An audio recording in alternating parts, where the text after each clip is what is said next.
জামাতের আকীদা সম্পর্কে আলেমদের মধ্যে মতভেদ রয়েছে, এ সম্পর্কে আপনার মূল্যবান মতামত প্রত্যাশা করি। বাবা, জামাতের শিবিরের মাদ্রাসা আমি 30 বছর পড়াইছি, তা আমি তো সবচেয়ে বেশি আকীদা ওদেরকে শিখেছি। তা আকীদা খারাপ হইলে কি আমি আমার চোখে পড়তো না এগুলি? দিগন্তে বসে আলহামদুলিল্লাহ, এই দেশে আকীদা খারাপ এটা বলার কোনো সুযোগ নেই, এটা বলার কোনো সুযোগ নেই।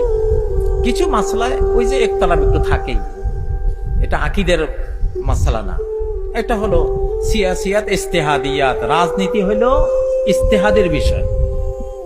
আমি ইজতিহাদ করছি, গবেষণা করছি, আমার গবেষণা এটা উত্তর দিকে সমাধান, আপনি গবেষণা করেছেন, আপনার গবেষণা দক্ষিণ দিকে সমাধান।